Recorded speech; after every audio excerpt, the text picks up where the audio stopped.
Welcome, everybody. We are here with Bret Chapman, who is our digital discipleship pastor here at Unionville Alliance Church and elsewhere. He is our new ventures partner. And if you don't know anything about what digital discipleship is, that is the nature of our interview with Bret today.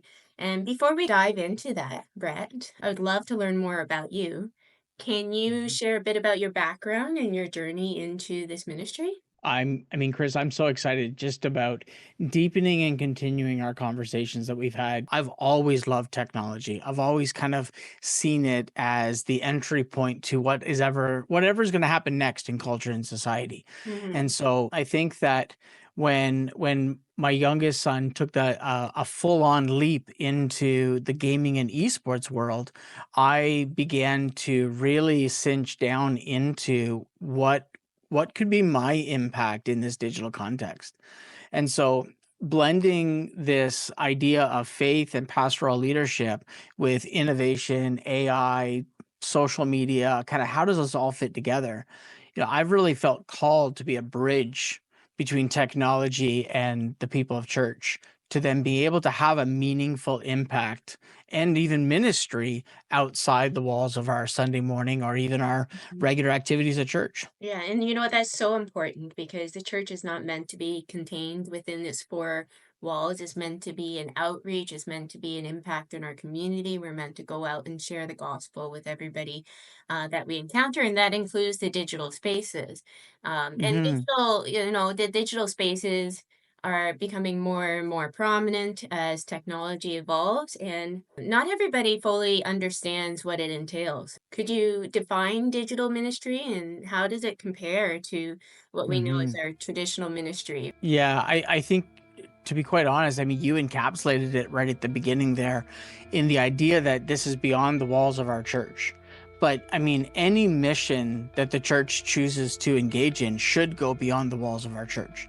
It should go to the people that are far from God and touching the hearts of people that are either isolated or alone.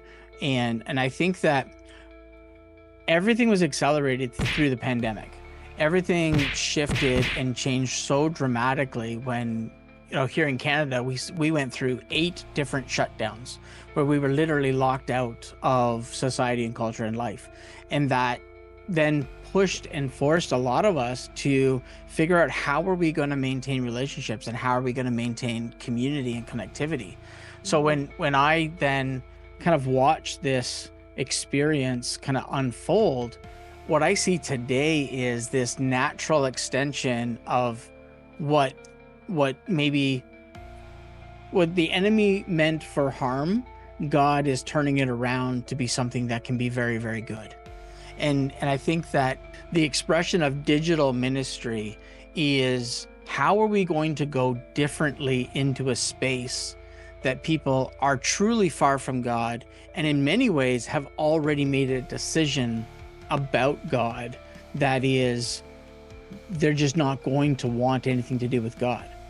How are we going to change that heart? How are we going to transform that? And it's through the love of Christ. It's through the example and the love that Jesus presented to the world. Mhm. And can we do that digitally?